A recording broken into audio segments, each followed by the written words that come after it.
कार्यक्रम के दिखैया छत्तीसगढ़ के जम्मू किसान भाई बहनी हो तुहर मन के स्वागत है। मैं यही किया संगवारी का, अरे देखो देखो संगवारी, देखो देखो जी संगवारी, पशु मन के बीमारी वर्षा ऋतु माँ बाढ़ है, कर लो जी निपटे की तैयारी। वर्षा ऋतु माँ बाढ़ है, कर लो जी निपटे के तैयारी। संगवारी हो तुमन देखा तो कि बढ़िया वर्षा ऋतु आ चुके, सावन लग गए, चारों ढार बढ़िया झमाझम बारिश होवत है, पेड़ पौधा हरियर हरियर दिखत है, धरती प्रसन्न है और हमार खाए पिए की चीज़ बन के सबके अंकुरन होते बढ़ते संगवारी हो। लेकिन वर्षा ऋतु में अतेक सबके संग संग में बहुत अकन जो जीवाणु है कीटाणु है तौनो मन पैदा होते और जेखर से नाना प्रकार के बीमारी होते संगवारी हो। ये बीमारी आदमी मन ला घलो होते और पशु मन ला घलो होते। तो वर्षा ऋतु में पशु मन ला कौन कौन से बीमारी हो सकत है, ओखर काय लक्षण हो सकत है, ओखर देखभाल कैसे करे जाए। काबर तू मन जानता हो कि जतका महत्तम पेड़ पौधा और रुख राई के हमार में है ओतके महत्तम हमार जिंदगी में पशु मन के घलो हवे संगी हो। काबर कि पशु मन से हमन ला भूमि पर बढ़िया उर्वरक खाद मिलते, मांस मिलते, दूध मिलते। तो ये पशु ओकरे स्थिति हमार बहुत जन किसान भाई मन है एक ठन से लेकर के बहुत अकन बड़े बड़े डेयरी घलो जोन है तेन पालन करत है। तो वर्षा ऋतु में देखभाल कैसे करे जाए, कौन कौन सी बीमारी हो सकत है और ये बीमारी से हम कैसे निजात पा सकत हन, यही विषय में आज चर्चा करबो संगवारी हो। और ये विषय के विशेषज्ञ के रूप में आज हमारे बीच में हवा डॉक्टर MS कुरैशी जी। ये सहायक चिकित्सा संलग्न आए और एकरे से आज हम जो है तेन वर्षा ऋतु के समय में कैसे देखभाल करे जाए, कौन कौन सी बीमारी हुई एकरे चर्चा करबो संगवारी हो। लेकिन एक पहली आवा एक छोटे से ब्रेक ले लेथन।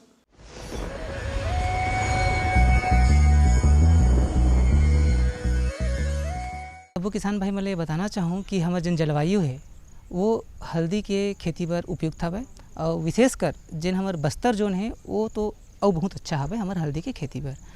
एक बार हमन ला उष्णकटिबंधीय जलवायु की जरूरत पड़ते जिन हमार छत्तीसगढ़ में पाए जाते। अब बात करथन मिट्टी की, एला हमन वैसे तो सबो प्रकार के मिट्टी में लगा सकथन जेमा जल निकास के उचित व्यवस्था रहे, लेकिन एक बार जिन लाल दोमट मिट्टी है वो सबसे उपयुक्त होते। मिट्टी के चुनाव करे के बेरा ये विशेष ध्यान रखें कि ओमा जल निकास के व्यवस्था जरूरी है। हल्दी के खेती पर जेन हमार जमीन के तैयारी है ओकर बार हमन ला सबसे पहले तो 3 से 4 बार जिन कल्टीवेटर है ओमा गहरी जुताई कर लेना चाहिए। गहरी जुताई करे के बाद जिन गोबर खाद है प्रति एकड़ 10 ट्राली के दर से हम लोग गोबर खाद ओमा उपयोग करना है। गोबर खाद डाले के बाद ओमा रोटावेटर चलालन। रोटावेटर चलाए के बाद एला लगाए बर रीज बनाए लगते। तो रीज बनाए के 2 ठन तरीका है। एक तरीका ये है कि हमन ब्रॉड बेड बनावन मतलब चौड़ा क्यारी बनावन। चौड़ा क्यारी बनावो तो हमला 2 लाइन लगावत बनी एक क्यारी में। ओकर दूरी जिन है वो 1 मीटर के आसपास हमला रखना रहते।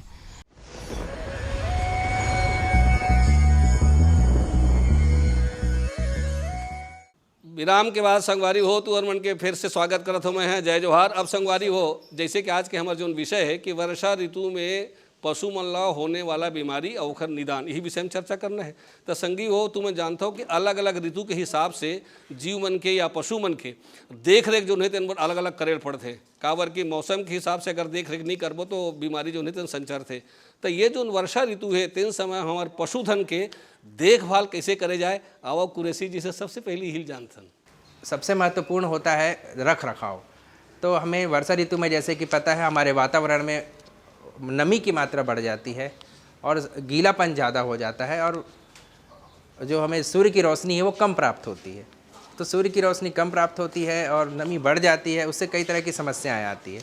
सबसे प्रथम तो जानवर गीला हो जाए तो उसमें बुखार की समस्या रहती है, सर्दी खांसी की समस्या रहती है, उनके खुरों में समस्याएं आने लगती है। तो सबसे महत्वपूर्ण ये होता है देखभाल में कि हमारा जो शेड है, हमारा जो पशुगृह है उसमें कहीं लीकेज नहीं होना चाहिए। मतलब पानी टपकना, खिड़कियों से पानी आना, ये सब चीज़ें नहीं होनी चाहिए। तो हमें वर्षा के पानी से अपने पशुओं को बचाना बहुत आवश्यक होता है।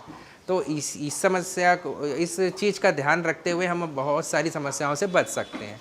दूसरा महत्वपूर्ण काम होता है वर्षा ऋतु में होने वाली परजीवियों का। कई परजीवी, मक्खी, मच्छर, किलनी, पेशवा, ऐसे कई बाहरी परजीवी जो होते हैं उनका आक्रमण अधिक तेज़ी से होने लगता है बारिश में। तो बारिश में हमें इनसे भी बचाव करना होता है। तो इनसे बचाव के लिए हमको कीटनाशक, मक्खीनाशक और मच्छरनाशक जैसी कई दवाएं हैं जो बाज़ार में उपलब्ध हैं, उनका हमें समय समय पे अपने शेड में, अपने पशुगृह में छिड़काव करना चाहिए। और सबसे महत्वपूर्ण चीज़ होती है इनके पशुओं में होने वाले अंतः परजीवी, मतलब पशुओं में कृमि, चाहे वो गाय हो, भैंस हो, चाहे बकरे बकरियां हो, तो इनके शरीर में कृमि जो होते हैं उनका पनपना बहुत तेज़ी से होने लगता है। तो इसलिए हमें वर्षा ऋतु के आने के पहले सभी को कृमिनाशक दवाओं का सेवन करवा देना चाहिए, उचित मात्रा में, उचित डोज में, और वजन के हिसाब से आपको सारी कृमिनाशकों का इस्तेमाल करना चाहिए। तो इस तरह हम अंतः परजीवी, बाह्य परजीवी, इन सभी से उनका सभी का सही मात्रा में इस्तेमाल करके और शेड के अंदर नमी की मात्रा को कंट्रोल करके अच्छे तरह से हम अपने बारिश का जो समय है 3-4 महीने का, उसको हम निकाल सकते हैं। तो संगी हो तुमन देखे हवा ना कि गर्मी के हिसाब से नहीं बल्कि वर्षा के हिसाब से हमारे पशु मन के देखभाल कैसे करना है, हमला कोठल कैसे रखना है, नमील कैसे ख़त्म करना है, ये सब बात अभी कुरेशी जी बताई न हमें, तो तू मन ऐसे रखिए तो एक तो बीमारी हो ही नहीं।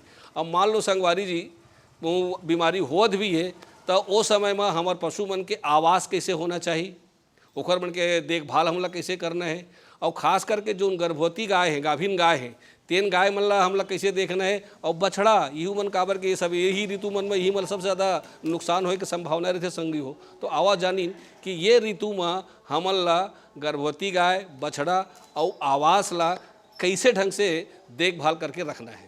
तो आवास के लिए जैसे मैंने अभी आपको उल्लेख किया कि आवास में हमारा सबसे पहला लीक प्रूफ होना चाहिए, इसमें लीकेज नहीं होना चाहिए कहीं से। मान लो छत से पानी टपक रहा है, रोशनदान से पानी के बौछारें आ रही हैं, या खिड़कियाँ टूटी हुई हैं, तो इससे रात को अगर पानी गिर गया तो इससे हमारे जानवर गीले हो सकते हैं, और गीले होने से हमें कई तरह की समस्याएं आ सकती है। तो आवास का हमें बिल्कुल, क्या इंग्लिश में बोले तो हम लीक प्रूफ कर देना चाहिए, बिल्कुल लीकेज नहीं होना चाहिए।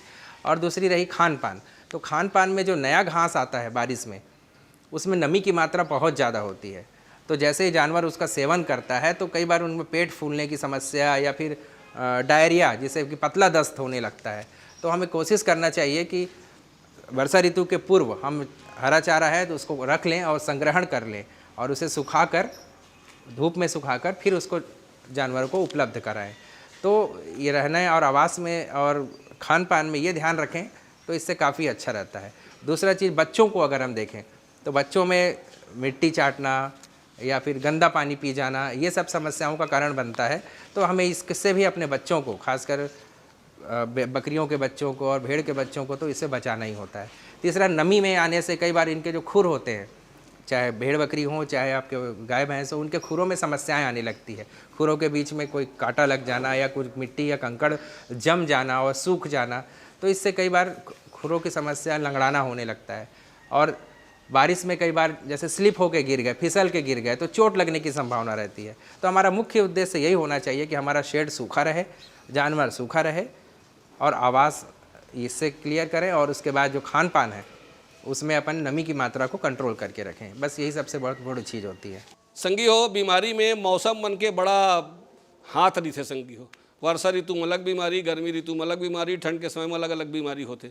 तो ये जो वर्षा ऋतु है तेन समय में पशु मन ला खास करके कौन कौन से बीमारी होते, ओखर का नाम है, ओखर का लक्षण है, और कहूँ वो बीमारी हो जाए तो ओखर निदान कैसे करना चाहिए, आवा हमारे विशेषज्ञ श्री कुरैशी जी से जान लेते हैं। वर्षा ऋतु में मुख्यतः जो बीमारियां हमारे पास आती हैं, जो मैंने पहले उल्लेख किया, पहला परजीवियों का, किलनी, पेशवा, मक्खी, मच्छर, ये कई तरह की बीमारियां फैलाते हैं, जिसमें कई बीमारियां हैं, जैसे नाम लेना चाहूँगा मैं, जो कि खून चूसने वाले किलनी जो होती हैं, उनसे खून तो अमोनिया जो खून की कमी, एनीमिया होता है, खून की कमी होने लगती है, जिससे जानवर कमज़ोर होने लगता है। दूसरा, ये ऐसी कुछ बीमारियां लाते हैं जिनका उपचार सही समय पे नहीं किया तो उनकी मृत्यु भी होने की संभावना रहती है। इनमें से कई प्रमुख बीमारियां हैं, जैसे कि बेबेसियोसिस, थाइलेरियोसिस, कॉक्सीडियोसिस, एनाप्लाज्मोसिस। तो ये सब खून की कमी करते हैं, एनीमिया करते हैं, और जो पेशाब होता है उसमें खून की मात्रा आने लगती है, और धीरे धीरे जानवर कमज़ोर होने लगता है, बुखार होता है, खाना छोड़ देता है। अगर सही समय पे पशु चिकित्सक द्वारा इलाज ना किया जाए तो इनकी मृत्यु होने की पूरी संभावना रहती है। और दूसरा सबसे महत्वपूर्ण चीज़ होती है हमारे जो छत्तीसगढ़ में पाया जाता है, वो है गलघोटू और एकटंगिया।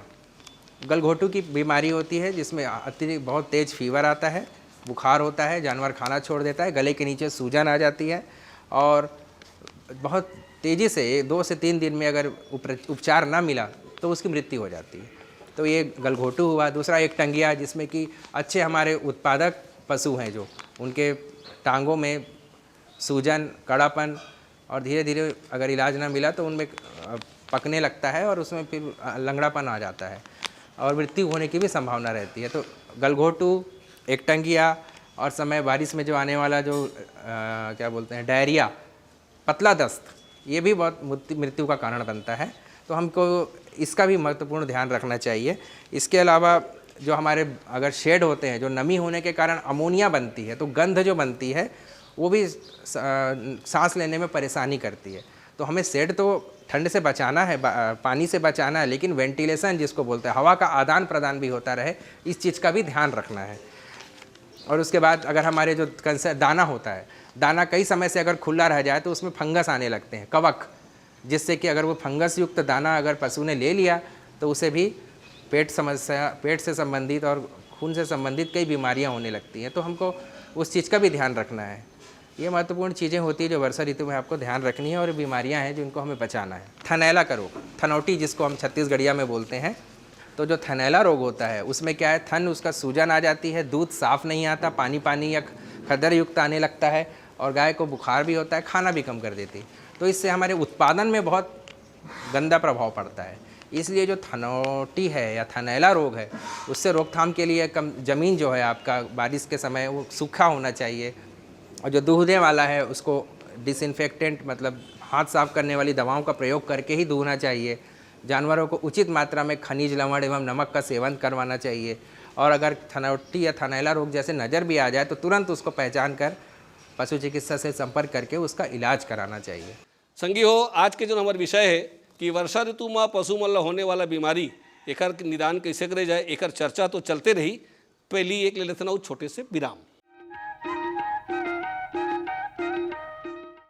मेरे साथ बोलो, ए बी। अरे नादान, बच्चे को एबीसी सिखा रहा है। अरे काम धंधे की एबीसी तू कब सीखेगा? ये देख विज्ञापन। तेरे जैसे कृषि विज्ञान सीखे हुए युवाओं के लिए भारत सरकार के कृषि मंत्रालय ने एक योजना बनाई है, ACABC। ACABC? जी हाँ, ACABC यानी एग्री क्लिनिक्स और एग्री बिजनेस सेंटर। इसके तहत कृषि विज्ञान पढ़े युवाओं का चयन होने पर उन्हें मुफ्त ट्रेनिंग दी जाती है और हाँ, अपना कारोबार चलाने के लिए बैंक से लोन भी मिलता है। इसके साथ ही अगर युवा अपने इलाके के किसानों की खुशहाली के लिए उन्हें खेती बाड़ी व अपने कारोबार से जुड़ी लाभदायक जानकारी देते रहेंगे तो उन्हें लोन पर 36 से 44% तक की सब्सिडी भी मिलेगी। तब तो मैं जरूर सीखूंगा काम धंधे की ABC। शाबाश, चलो अपनाएं स्वरोजगार, खेती में हो विकास अपार।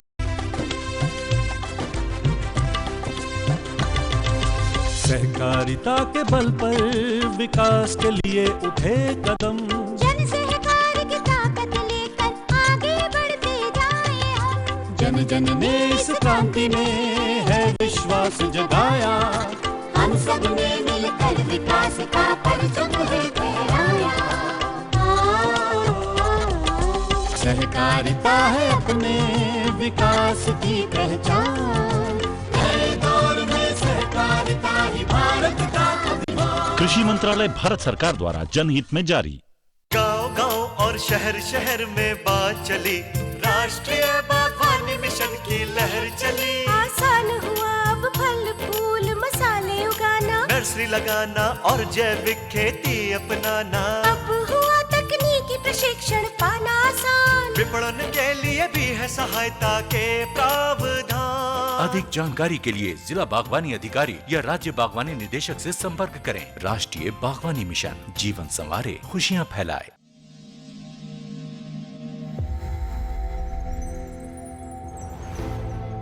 आत्मनिर्भर किसान भारत की शान। उत्पादन में आत्मनिर्भर होने के साथ साथ फसल की कटाई के उपरांत उपज की हानि को रोकने, ग्रामीण क्षेत्रों में रोजगार सृजन करने और बीज से बाजार तक के विजन को मजबूती देने के उद्देश्य से 1 वर्ष पूर्व माननीय प्रधानमंत्री श्री नरेंद्र मोदी जी ने एक महत्वाकांक्षी केंद्रीय योजना एग्रीकल्चर इंफ्रास्ट्रक्चर फंड की शुरुआत की। इस आधुनिक इंफ्रास्ट्रक्चर से कृषि आधारित उद्योग लगाने में एक बहुत बड़ा बदलाव आएगा और बहुत बड़ी गति आएगी। साथियों, अब हम उस स्थिति की तरफ बढ़ रहे हैं जहां गांव के कृषि उद्योगों से फूड आधारित उत्पाद शहर जाएंगे और यही तो आत्मनिर्भर भारत अभियान का संकल्प है। एग्रीकल्चर इंफ्रास्ट्रक्चर फंड से पात्र लाभार्थी गोदामों का निर्माण कर सकते हैं, छटाई या ग्रेडिंग इकाई, पैकिंग हाउस, सप्लाई चेन और कोल्ड चेन जैसी सुविधाएं या फिर प्राथमिक कृषि प्रसंस्करण केंद्र की स्थापना कर सकते हैं। इस योजना के तहत पात्र लाभार्थियों को 2 करोड़ रुपए तक के ऋण पर अधिकतम 7 वर्ष के लिए ब्याज में 3% तक की छूट दी जा रही है। ऋण पुनर्भुगतान के लिए 6 महीने से 2 वर्ष तक मोरेटोरियम की सुविधा भी उपलब्ध है। इस योजना ने अब तक सफलता की कई मिसालें कायम की हैं, जैसे कि मध्य प्रदेश के लाभार्थी श्री विपिन त्रिपाठी ने एग्रीकल्चर वेस्ट से बायोफ्यूल बनाने का इनोवेटिव प्राइमरी प्रोसेसिंग सेंटर लगाया है। लोन मिलने की वजह से हम समय पर सारी मशीनों का प्रोक्योरमेंट और सारा सिविल वर्क टाइम पे करवा पाए, जिससे ये प्रोजेक्ट को लगाना संभव हो पाया। राजस्थान के लाभार्थी श्री यशवर्धन मुंद्रा ने सॉर्टिंग एंड ग्रेडिंग यूनिट लगाकर रोजगार के अवसर पैदा किए हैं। कर्नाटक की महिला उद्यमी श्रीमती ममता वी ने प्राइमरी प्रोसेसिंग सेंटर लगाकर प्रगति की नई राह चुनी है। ಸಣ್ಣ ಪುಟ್ಟ ಉದ್ಯಮಿಗಳನ್ನ ಮತ್ತಷ್ಟು ಅಗ್ರಿಕಲ್ಚರಲ್ಲಿ ಹೆಚ್ಚು ನಾವು ಇನ್ನಷ್ಟು ಸಾಧನೆ ಮಾಡಲಿಕ್ಕೆ ಕಾರಣಕಾರಕವಾದಂತ ಈ ಅಗ್ರಿಕಲ್ಚರಲ್ ಇನ್ಫ್ರಾಸ್ಟ್ರಕ್ಚರ್ ಫಂಡ್ ಇಂದ ನಮ್ಮ ಇನ್ನಷ್ಟು ಯೋಜನೆಗಳು ಆಯೋಜನೆಗಳು ಉತ್ತಮಗೊಂಡಿದೆ। राजस्थान के लाभार्थी श्री दिनेश भट्टर ने जीरे की प्रोसेसिंग यूनिट लगाकर आसपास के ग्रामीणों को आत्मनिर्भरता प्रदान की है। महाराष्ट्र के लाभार्थी श्री अनूप कुमार मोहता ने वेयर हाउस बनाकर अन्न भंडारण को सुनिश्चित किया है। आज देश के कोने कोने से किसान, कृषि उद्यमी, किसान उत्पादक संघ, प्राथमिक कृषि सहकारी समितियां, स्वयं सहायता समूह और कृषि उपज मंडियां इस योजना का लाभ उठा रहे हैं।